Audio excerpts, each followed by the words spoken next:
What is going on, everyone? It's Jacqueline here from Nothing But Tech. Hope you guys are all doing well. Welcome back to another video. In today's video, we're talking about the new Pixel 3 and Pixel 3 XL. I just attended the event and I'm actually still here filming in an office.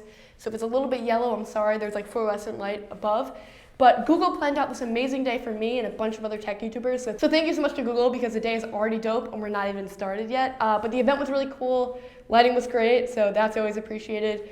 But diving into the devices, what you should know right away is that the conspiracy theories were wrong. The devices were exactly as they have been leaked, so they look very similar, identical to the leaks and stuff. I'm not that disappointed with that though, because like Google said, you're buying this phone mainly, or one of the main reasons you're buying it is for software and the camera. So I feel like the build and everything is just gonna kind of fall away when both of those things are really good, hopefully. I have the Pixel 3 XL in front of me, and that's the one that has the bigger notch. So I'm going to start creating content on that, and you guys should expect that soon, camera comparisons, etc.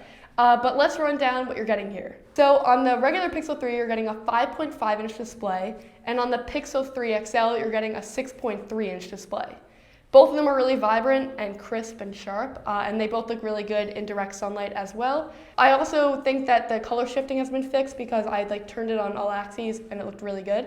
But definitely let me know what you think when you get your hands on it in a comment below. Base model has 64 gigabytes of RAM, which seems kind of low to begin with, but with a Pixel device, you're getting unlimited photo storage of the original quality photos, so that's actually going to be fine for you. And I think that's a really impressive feature because we all know that one friend who is constantly deleting individual photos to be able to take one shot. That's cool. Another upgrade, and the main thing that they really focused on in the keynote, was the camera. So on the front, you have two cameras, one for a wide angle and then one regular camera. And what's really cool about that is that the wide angle, you can get a ton of people in it. So we took a group selfie, and it could have just been Marquez's really long arms, but all of us got in the selfie. And I think that this is actually great because with a bunch of other devices, you're so close and you have to hold your arm in an awkward position so far away. So I'm definitely going to test that in a camera comparison video.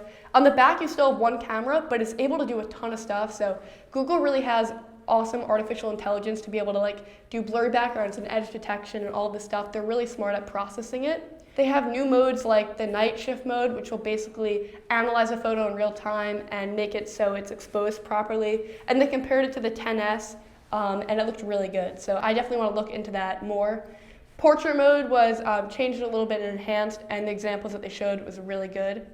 Another thing that was added, I think it's called True Select, and it's basically you could pick a photo. So let's say you take a photo and someone's eyes are like this, or they just don't look great. You can kind of scan through and get other recommended photos, and it will turn on HDR Plus for the photos that it thinks look best. So that's a really cool feature, and then it keeps all of that data because you'll just save it as a new copy. You have 4 gigabytes of RAM, Android 9 Pie, and a 2915 milliamp-hour battery, so I'm obviously going to want to test out battery life on here. And that's on the regular Pixel 3. On the XL, you're getting a 3430 milliamp-hour battery, and also 4 gigabytes of RAM. So I'm assuming that the battery life is going to be a little bit better on the 3 XL.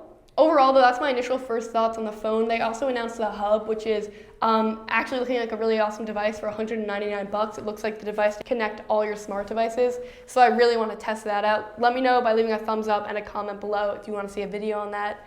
Another thing that they announced was the Pixel Slate, which is an updated version to the Pixel Book. And the pricing on that device looks pretty good at $599.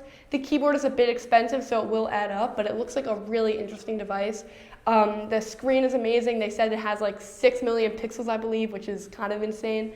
And then the keyboard is backlit and circular, and it looks really nice. So I'm excited to get my hands on all of these products. Thank you guys all so much for watching this quick video. Thank you again to Google for planning this entire day. It means a ton that I was invited. Be sure to subscribe right here so you don't miss any other content. Check out my other content right here, and I'll catch you guys on the next one. Bye.